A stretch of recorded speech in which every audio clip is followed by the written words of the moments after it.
جی سامعین، آپ کا اپنا قاری حاضر ہے ابن صفی کی عمران سیریز کی 20ویں کتاب حماقت کا جال کی نئی ایپیسوڈ کے ساتھ۔ مجھے امید ہے کہ آپ یقیناً اردو ادب کی اس منفرد تخلیق سے لطف اندوز ہو رہے ہوں گے۔ اگر آپ نے اس سے پہلے والی ایپیسوڈز نہیں سنی تو ہمارے چینل کی پلے لسٹ میں جائیں اور پچھلی تمام ایپیسوڈ سنیں اور اپنے لطف کو دوبالا کریں۔ آئیے سنتے ہیں عمران سیریز کی نئی ایپیسوڈ۔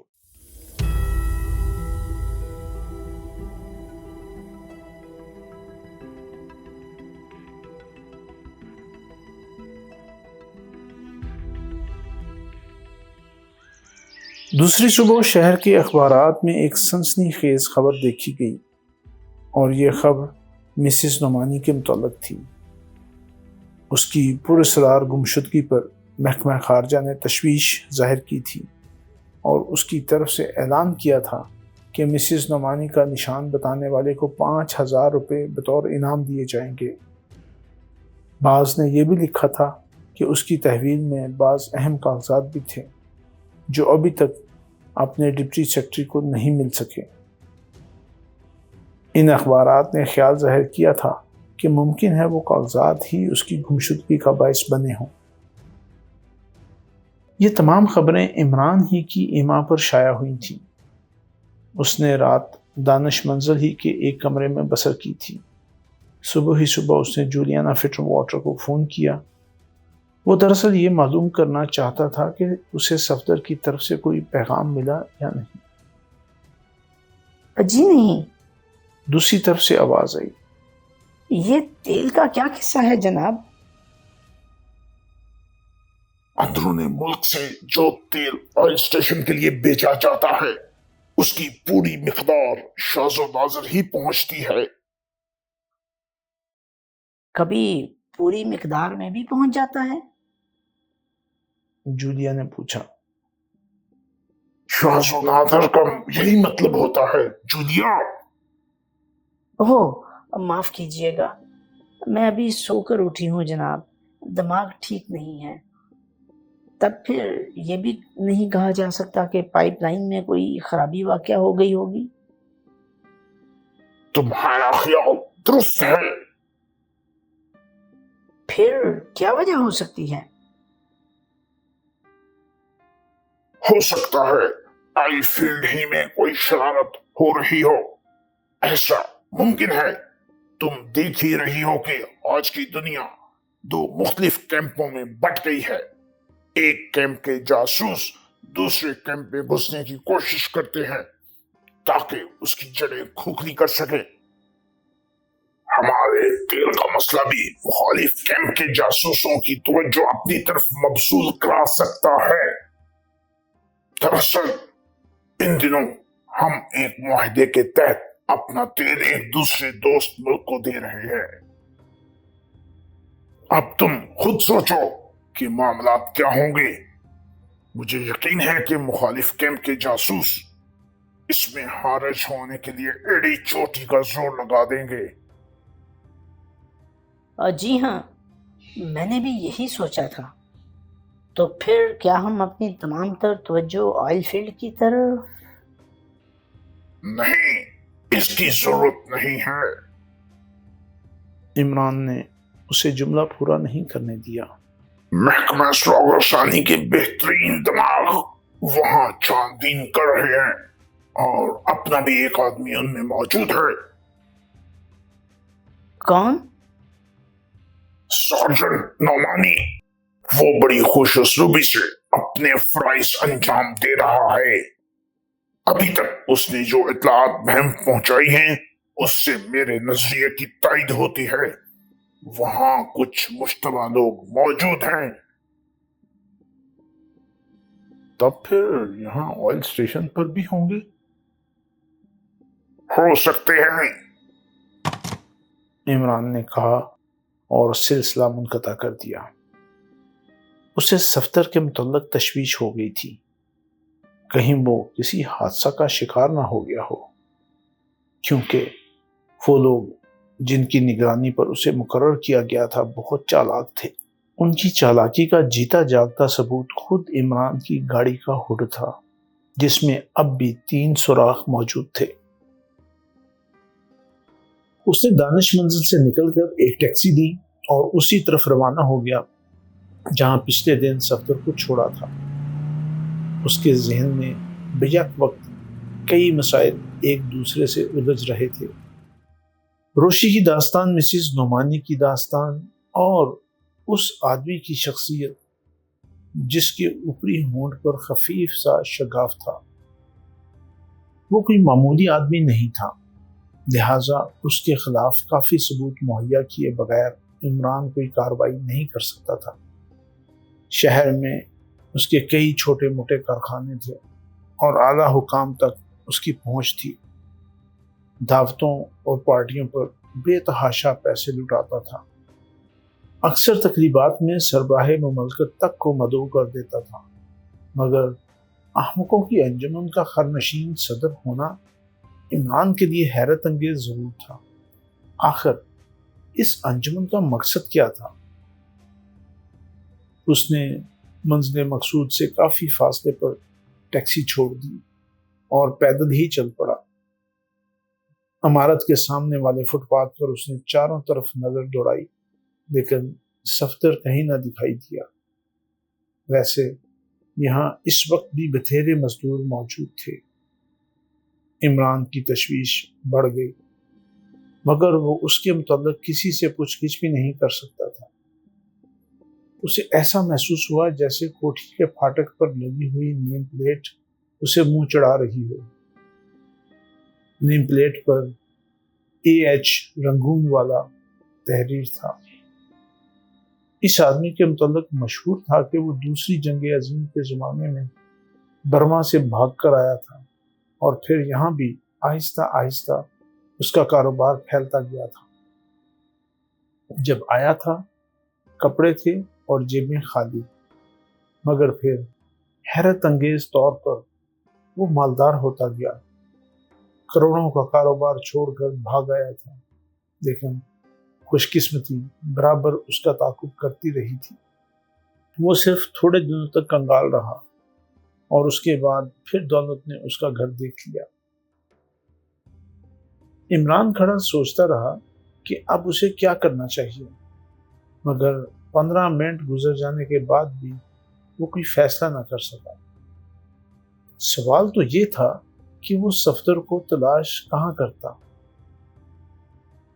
ان حالات کے پیش نظر وہ یا تو کسی جنجال میں پھنس گیا تھا یا پھر اس شہر ہی میں نہیں تھا، ورنہ X2 کے عام احکامات کے مطابق اسے ہر تیسرے گھنٹے پر جولیانا فٹر واٹر کو رپورٹ دینی چاہیے تھی۔ سارا دن اس نے صفدر کی تلاش میں گزار دیا، اپنے ماتحتوں کو بھی ہدایت کی دی کہ وہ صفدر کو تلاش کریں، لیکن 9 بجے رات تک اسے امید افزا رپورٹس نہیں ملی۔ پھر جولیا کا فون آیا۔ جولیا اسپیکنگ سر۔ وہ کہہ رہی تھی، نعمانی آپ سے رابطہ کرنا چاہتا ہے۔ میرا خیال ہے کہ اس کے پاس صفدر کے متعلق کوئی رپورٹ ہے۔ صفدر کے متعلق رپورٹ؟ عمران نے حیرت سے دہرایا۔ نعمانی تو آئی فیلڈ میں ہے۔ جی ہاں، آپ نے مجھے بتایا تھا۔ نعمانی نے وہاں کے ریلوے اسٹیشن سے ٹرنک کال کی تھی۔ آپ سے آج کئی بار اس نے ٹرانسمیٹر پر گفتگو کرنے کی کوشش کی، لیکن اسے جواب نہیں ملا، اس لیے اسے مجبوراً مجھے ٹرنک کال کرنی پڑی تاکہ میں اس کا پیغام آپ تک پہنچا سکوں۔ اوہ، بہت شکریہ۔ عمران نے سلسلہ منقطع کر دیا اور ساؤنڈ پروف کمرے میں آیا۔ مسز نعمانی اب بھی یہیں تھی اور بے خبر پڑی سو رہی تھی۔ اس کے غل غپاڑے سے بچنے کے لیے عمران نے اسے مورفیا کا انجیکشن دیا تھا۔ یہاں آ کر اس نے ایک مخصوص قسم کے ٹرانسمیٹر پر سارجنٹ نعمانی سے رابطہ قائم کرنے کی کوشش کی۔ اس ٹرانسمیٹر کی آواز صرف اسی ساتھ کا ٹرانسمیٹر کیچ کر سکتا تھا، کسی دوسرے ٹرانسمیٹر پر اس کے سن لیے جانے کا احتمال نہیں تھا۔ کچھ دیر بعد اس نے سارجنٹ نعمانی کی آواز سنی۔ وہ کہہ رہا تھا، میں بیمار ہو گیا ہوں جناب۔ بدقت تمام ریلوے اسٹیشن تک پہنچ کر جولیا کو فون کر سکا تھا۔ اس وقت میرے پاس 2 اہم ترین اطلاعات ہیں۔ اول تو یہ کہ آج سے 6 ماہ قبل پائپ لائن خراب ہو گئی تھی، جس کی درستگی کے لیے AS رنگون والا نامی ایک شخص کو ٹھیکہ دیا گیا تھا، اور دوسری اطلاع یہ ہے کہ آج صفدر AS رنگون والا کا تعاقب کرتا ہوا یہاں پہنچا ہے۔ دونوں خبریں بڑی شاندار ہیں نعمانی۔ عمران نے X2 کی آواز میں کہا۔ میں تم سے بے حد خوش ہوں۔ ہاں تو رنگون والا اب یہاں کس سلسلے میں کیا ہے؟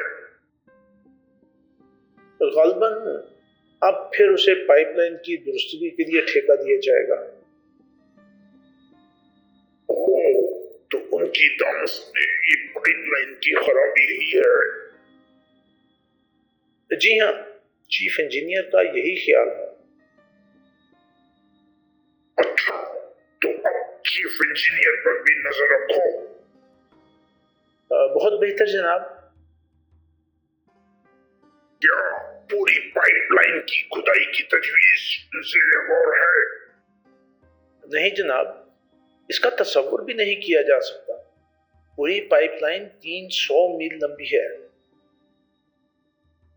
پھر چیف انجینئر کا خیال ہے کہ خرابی اسی حلقے میں ہو سکتی ہے جس کی مرمت 6 ماہ قبل کرائی گئی تھی۔ بہت اچھے نعمانی، تم بہت قاعدے سے کام کر رہے ہو۔ اچھا دیکھو، میں تمہاری مدد کے لیے صفدر کو وہیں چھوڑتا ہوں۔ اس سے کہہ دو کہ وہ رنگون والا کے ساتھ واپس آئے۔ اور ہاں دیکھو، پائپ لائن کی درستگی کے لیے کھدائی شروع ہونے سے 1 دن پہلے مجھے اطلاع دینا۔ بہت بہتر جناب۔ اور عمران نے کہا اور ٹرانسمیٹر بند کر دیا۔ وہ گہرے تفکر میں ڈوبا ہوا تھا۔ وہ پھر ساؤنڈ پروف کمرے سے اس کمرے میں آیا جہاں فون تھا اور روشی کے نمبر ڈائل کیے۔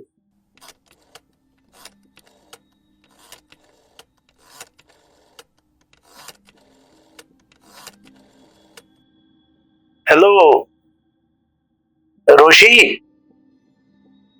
عمران اسپیکنگ۔ تم مجھے بتاتے کیوں نہیں کہ یہ کیا چکر ہے؟ روشی نے چھوٹتے ہی پوچھا۔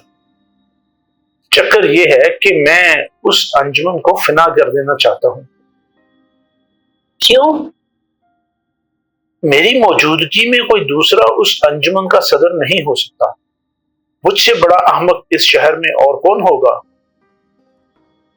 صدر صاحب، روشی بے تحاشا ہنس پڑی، پھر بولی، انہوں نے تو 3 ماہ کی چھٹی لے لی ہے، لہٰذا آج نائب صدر کی خرنشینی کا جشن منایا گیا ہے۔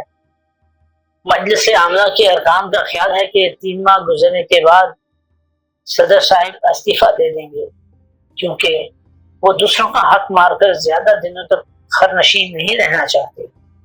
اور عمران، تمہارے لیے ایک سنسنی خیز خبر بھی ہے۔ کیا؟ میں نے اندازہ لگایا ہے کہ خواتین ممبروں میں زیادہ تر محکمہ خارجہ سے تعلق رکھنے والیاں ہیں۔ گرڈ، یہ کام کی بات بتائی ہے۔ عمران چہک کے بولا۔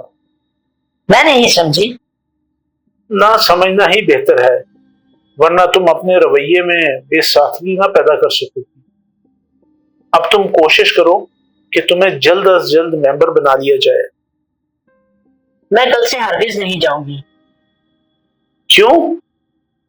اس وقت تک نہیں جاؤں گی جب تک کہ تم مجھے اس کے مقصد سے آگاہ نہ کر دو گے۔ نہیں روشی، تم ایسا نہیں کر سکتی۔ تمہیں ہر حال میں ممبر بننا پڑے گا۔ تم آخر مجھے بتاتے کیوں نہیں؟ میں تم سے کبھی کوئی بات نہیں چھپاتا، لیکن ابھی نہ پوچھو، کھیل بگڑ جائے گا۔ بس تم انجمن اور اس کی کارگزاریوں میں دلچسپی لیتی رہو۔ تم مل کب رہے ہو؟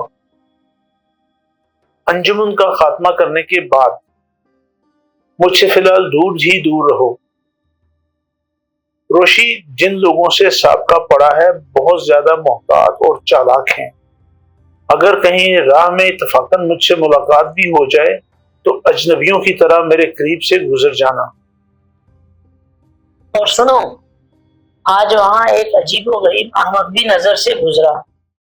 میں اس کی طاقت دیکھ کر لرز گئی تھی۔ اس نے نائب صدر کی خرنشینی کے بعد انہیں گدھے سمیت اٹھا لیا تھا اور تقریباً 2 منٹ تک اسی طرح اٹھائے کھڑا رہا تھا۔ مجھے اس سے کوئی دلچسپی نہیں ہے۔ اگر کوئی کام کی بات بتا سکتی ہو تو بتاؤ۔ جب مجھے یہی نہیں معلوم کہ معاملے کی نوعیت کیا ہے تو میں کام کی بات کیسے بتا سکوں گی؟ صدر نے 3 ماہ کے لیے چھٹی کیوں دی؟ آہا، یہ بھی بڑا دلچسپ قصہ ہے۔ صدر صاحب کا مطالبہ تھا کہ گدھا بدلا جائے۔ موجودہ گدھا ان کی صحت کے لیے مضر ثابت ہو رہا ہے۔ مجلس عاملہ اس پر تیار نہیں ہوئی۔ اس کے ارکان کی متفقہ رائے تھی کہ انہیں صدر اور گدھے میں فرق نہ کرنا چاہیے۔ اگر گدھا بدلا جا سکتا ہے تو صدر بھی بدلا جا سکتا ہے۔ صدر صاحب نے اس سے اختلاف نہیں کیا۔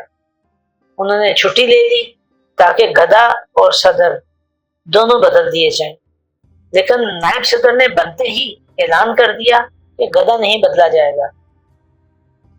وجہ پوچھی گئی تو فرمایا کہ وہ گدھا خود ان سے زیادہ معزز ہے، کیونکہ انجمن کے پہلے صدر کی سواری میں رہ چکا ہے۔ ختم کرو، عمران بولا۔ یہ میرے لیے کام کی بات نہیں ہے۔ اچھا ٹاٹا۔ اس نے ریسیور کریڈل میں ڈال دیا اور ایک طویل انگڑائی لے کر سونی کے کمرے کی طرف چلا گیا۔